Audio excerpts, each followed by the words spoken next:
Voilà un mois tout pile que les inscriptions pour le service national universel ont ouvert leurs portes. Le principe, 2 semaines d'un séjour de cohésion, suivi de 2 semaines de mission d'intérêt général, qui permettront à 25 000 jeunes volontaires de se réunir autour des valeurs de la République. Le lancement du service national universel. On est bien loin du service militaire d'antan. Une initiative du président Macron qui par ce SNU souhaite réintroduire progressivement la notion d'un service militaire adapté. C'est une rupture franche avec ce qui a remplacé le service militaire qui avait été mis en place en 1798. Aujourd'hui, certains appellent au retour de ce service national qui avait pour avantage d'obliger le mélange. Le service militaire, c'est la cohésion nationale. Alors êtes-vous pour ou contre le retour du service militaire ? Êtes-vous pour ou contre le retour du service militaire? Alors là, ça a été le gros truc du jour. Alors, on a avec nous Bruno Pomar, bien entendu. C'est un patron du RAID, mon ami également, qui sera dans BTP ce soir. Et le général Dominique Trinquant. Merci d'être avec nous. Merci, général. Merci. Salut, je suis de la maison. Et donc, tu as fait l'armée, Cyril? Bien sûr que j'ai pas fait l'armée. Armée de l'air. On en parlera après. On en parlera après.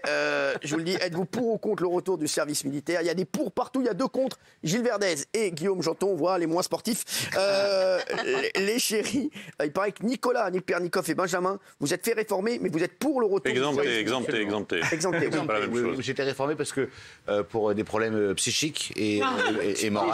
Pas de vue alors. Déjà, mais non, parce que moi je voulais pas du tout faire mon service parce qu'effectivement je travaillais à l'époque, donc ça me sortait de ma condition de travailleur. Moi aussi je travaillais. Bah voilà, mais moi je voulais pas le faire. Mais en revanche, j'ai beaucoup discuté parce que j'ai fait beaucoup de reportages dans l'armée et c'est vrai que on a le sentiment que ça permet un brassage entre les différentes jeunesses, entre ceux qui viennent de loin et ceux qui sont bien établis. Et je trouve vraiment, et je regrette de ne pas l'avoir fait. Honnêtement, je peux le dire. Franchement, je trouve que c'est très important de le faire. Vous avez beaucoup de regrets dans votre vie. Oui, les mariages, le service militaire. Enfin, c'est que je vous ai rencontré. Moi aussi, mon chéri. Voilà. Ah, franchement. Alors, Gilles Verdez est contre. C'est une fiction absolue ce que dit Benjamin. L'intégration par le service militaire n'a jamais fonctionné. Si. C'est pas vrai.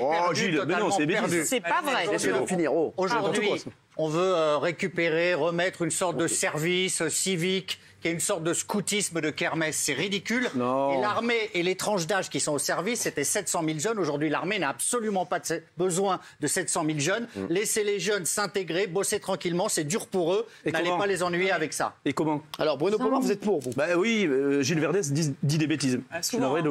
Mais oui. Vous êtes en train de me dire que Gilles Verdez dit n'importe quoi. Mais oui. Je sais pas s'il a fait l'armée. Alors non, ils n'ont pas voulu de moi.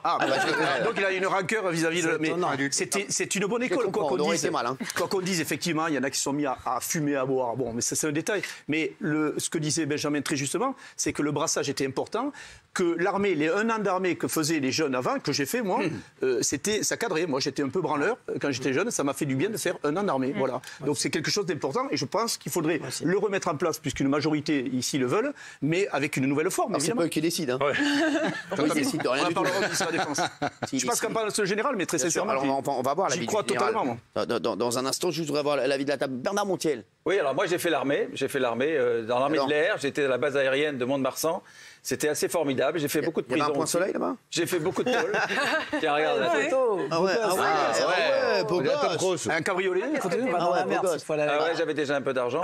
Et en fait. Attendez, vous aviez un cabriolet à l'époque? Avec mon frère, on avait acheté cette bagnole. On avait payé l'équivalent de 2000 €, je crois. Il était gravé là. Et il fallait la pousser. C'était une Triumph Spitfire. C'était intéressant. D'accord, c'est automoto ici. Je vous explique. C'était moi j'ai adoré l'armée. J'étais obligé d'y aller de toute façon. Moi j'étais apte. Et au début j'avoue que j'ai râlé. J'ai fait mes 3 jours à Limoges. C'était l'angoisse totale. J'ai dû interrompre mes études de droit. C'était très compliqué. Et en fait ça a été formidable. Sauf que j'ai fait beaucoup de trous parce que vous avez fait toute votre vie. Un problème avec l'autorité. Et quand je faisais du trou, je me sauvais une fois que l'adjudant de discipline partait. Je me sauvais juste 1 heure après lui et je rentrais à 5 h du mat. Ça vous intéresse pas, mon histoire? Vous avez compris le principe de l'émission?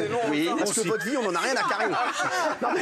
Non, mais on vous a posé une question pour ou contre le service militaire. Je suis pour, moi aussi, c'était formidable. Moi, je veux dire, moi aussi, ma mère, elle a fait des confitures, j'étais très content. Pourquoi vous êtes contre? Parce qu'aujourd'hui, c'est remis sur le tapis. Voilà, donc on le sait. A priori, il va y avoir un nouveau service militaire ou pas? Alors, on a remodelé, je pense que le général en parlera aussi, il y a le SNU, le Service National Universel pour les plus jeunes, qui est 15 jours d'intégration, je dirais, aux règles civiques et institutionnelles et autres. D'ailleurs, moi, j'ai été nommé directeur d'un centre dans l'Aude. Il y en a un peu partout en France, ça va concerner beaucoup d'enfants. Et ensuite, vous avez un dispositif qui a été mis en place par Michel Alliot-Marie, qui était les EPID, qui fonctionne bien pour les 18-25 ans, pour remettre des gamins qui sont hors circuit scolaire, etc. Et ça fonctionne très bien. Je pense qu'il faudrait énormément le développer. Et je pense que c'est pour ça que le général, je pense que... Est-ce que vous êtes pour ou contre le service militaire, le retour du service militaire Général, vous êtes contre. Pourquoi? Parce que je suis étonné que vous soyez... Alors d'abord, je dois dire en introduction que je suis très impressionné par tous les panneaux pour. C'est un plébiscite pour les militaires, ça. Donc, merci beaucoup. Ceci étant, je crois qu'on mélange deux choses. On mélange le service militaire qui est fait pour former des soldats, pour faire la guerre. C'est un métier. Et aujourd'hui, nous avons des militaires professionnels dont on entend parler malheureusement quand il y en a qui sont tués ailleurs. Et c'est un vrai métier. Et autre chose qui est le service national dont vous venez de parler, qui est la formation des citoyens. Et je pense qu'aujourd'hui, il y a 25 ans à peu près, je commandais mon régiment à ce moment-là, quand ça a été arrêté, ça a été suspendu, le service militaire, et on est passé à... des journées de défense. Donc, et maintenant, on parle du service national.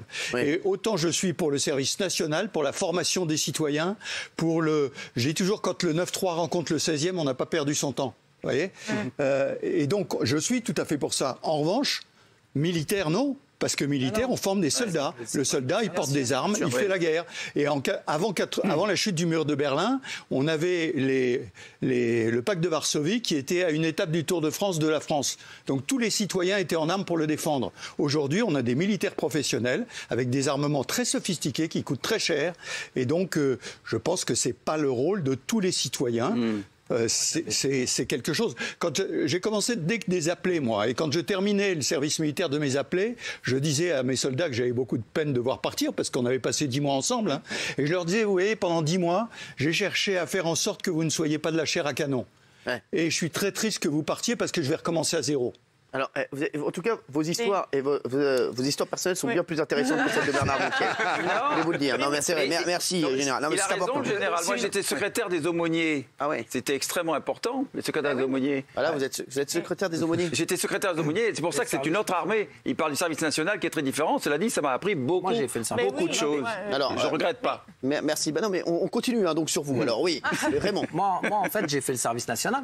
J'avais une carte SN, service national. Donc c'est quoi la différence entre service militaire et service national? C'est ce qu'on apprend dedans. Moi j'ai fait le service national. Non mais attendez, je pars à la guerre. Oui, c'est rien derrière, sans rigoler. Mais c'est énorme. Franchement. À bout. C'est militaire. C'est militaire et Portinari. Je suis pas content. Moi je voudrais, je comprends ce que veut dire le général évidemment, mais ce que recherchent les gens et ce que recherchent tous vos chroniqueurs autour de la table, Cyril, c'est l'argent. C'est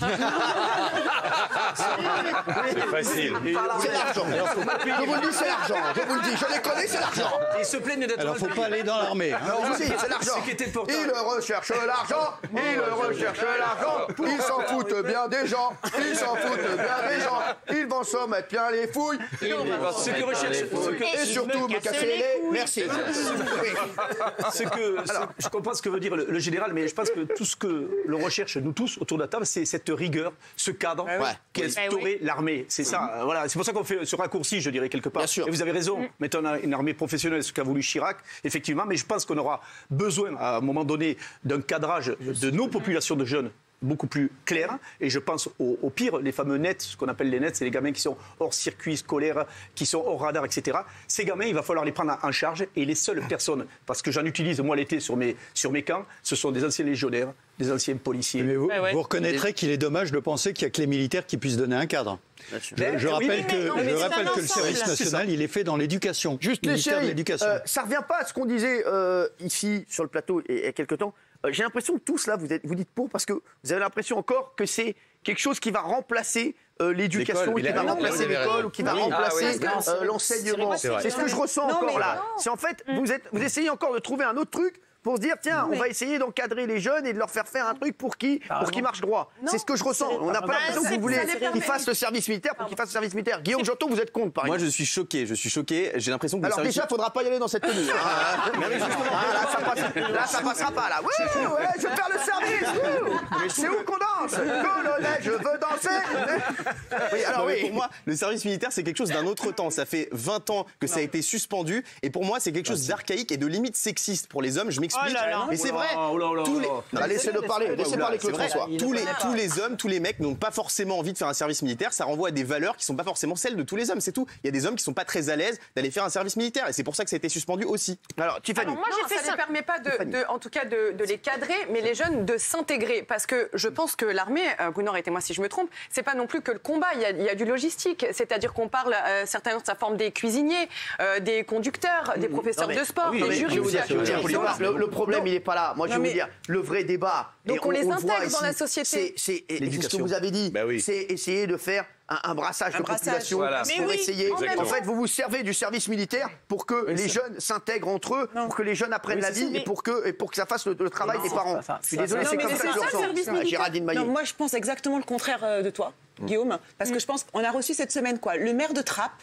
On a reçu le maire de Poissy. Et en fait, ils nous ont tous dit la même chose avec des mots différents. Ils nous ont dit qu'il y avait une ghettoisation, une ultra-violence, une délinquance, qu'il n'y a aucune mixité aujourd'hui. Les gens sont dans des placards, il y a un communautarisme. De Trappes, hier. Il nous a dit quand même. C'est pas ce qu'il nous a dit. Non, mais il nous a dit quand même qu'il y avait des problèmes. Que ça se il y avait une délinquance avec des jeunes ultra violents. Et à Trappes, il y a des gens très très bien. Oui, mais il faut arrêter de stigmatiser les gens qui habitent Trappes. Moi, je stigmatise personne. Il a aussi reconnu qu'il y avait un problème. Et à force de dire qu'il n'y a pas d'amalgame, on va dans le mur parce qu'il faut aussi nommer les choses. Et moi, à mon avis, le problème, c'est que c'est l'ultra-violence aujourd'hui des jeunes. Et je pense qu'ils ont besoin d'être cadrés. Ils ont besoin d'être mélangés. Vous l'avez dit tout à l'heure, le 16 et le 9-3. Et ça, c'est très important. Moi, je vais vous dire quelque chose. Moi, j'ai l'impression aussi que vous vous faites une fausse idée des jeunes de banlieue, comme on dit. Moi, je vais vous dire, 95% des jeunes de banlieue, 95% des jeunes, c'est 95%, ils sont exceptionnels. Ils n'ont qu'une envie, c'est de travailler, de rigoler avec leurs potes, de kiffer, et ils n'emmerdent personne. Et là, c'est vrai que je trouve que moi, il y a une stigmatisation des mais non, c'est pas une généralité, Cyril. Et qu'on se sert de tout pour dire, tiens, on va essayer de leur mettre un cadre et on va essayer de leur montrer la vie. Ils n'ont pas besoin de vous pour vous leur montrer la vie. Les abrutis du 16 ils sont très agiles. Moi, je suis entièrement d'accord avec vous. Et monsieur, quand vous dites pendant 15 jours ou un mois, on va les mettre dans des camps, on va les encadrer, ça coûte un argent fou. Il va falloir faire des hébergements. Ça va sans doute servir vos intérêts que je respecte totalement. Ah non, j'ai pas d'intérêt. Non, il n'y a pas d'intérêt. Est-ce que les jeunes ne vont rien? Les jeunes n'ont pas besoin de ça. Mais si, les jeunes arrête de parler pour les jeunes. Tu vis dans un autre monde, mon cher. Il a le droit de parler, il a le droit de donner son avis. Ça fait 2 fois qu'il le dit. Oui, mais il est important. Il est angélique et démagogique. Non, mais il vit dans un autre monde, monsieur. Ils ont envie de s'intégrer en ce moment, c'est difficile. Ils ont envie. Je suis d'accord avec lui. Arrêtez de dire que les jeunes sont des oisifs qui ont besoin d'un service militaire. Moi, je suis d'accord avec Gilles. Arrêtez de taper sur les jeunes. On parle d'une certaine catégorie de jeunes, Gilles, Cyril. Pardon, mais arrêtez de parler des cités. Moi, j'ai fait un stage. Parler des cités. Non, mais quand on dit les jeunes des banlieues... déjà, ça veut tout dire de dire ça, déjà. Moi, j'ai fait un stage d'un mois à Saint-Mexan. Non, mais s'il vous plaît, personne n'a dit cité ici. Si, c'est parce que moi, j'ai fait les jeunes banlieues de Trappes. Non, mais Cyril, on parle pas des... Il y a 5% de jeunes dans notre société. Et ça fait juste 30 ans que je m'en occupe, moi, les gamins. Donc, c'est clair que je commence à connaître un peu le sujet. Moi, j'ai des groupes de jeunes qui viennent, qui sont, pour certains, vraiment borderline. Même les éducateurs spécialisés, ce qu'on appelle la PJJ, a du mal à les prendre en charge. Il y a des jeunes qui ont besoin d'être pris en charge. Et je ne fais pas une généralité. Isabelle, vous dites des bêtises quand vous dites les jeunes, il ne faut pas les discriminer. J'ai fait un stage avec les filles de Saint-Mexan pendant 1 mois. Moi, j'ai adoré apprendre à manier une arme. J'ai adoré. J'ai trouvé qu'il y avait une responsabilisation. Mais une responsabilisation, c'est un brassage de tout. Vous nous faites une Bernard Montiel. Non. Et moi, quand j'ai connu mon mari, il était violemment antimilitariste, mais chasseur alpin. Eh ben, il y avait des illettrés dans leur groupe, il y avait des ingénieurs, et les illettrés de la campagne très souvent, parce que on parle des villes, mais il y a des tas de gens des campagnes pour qui le service militaire a été quelque chose de très important. On va voir ce qu'en pensent les téléspectateurs. On va clôturer le débat. Pour à 76% et contre à 24%.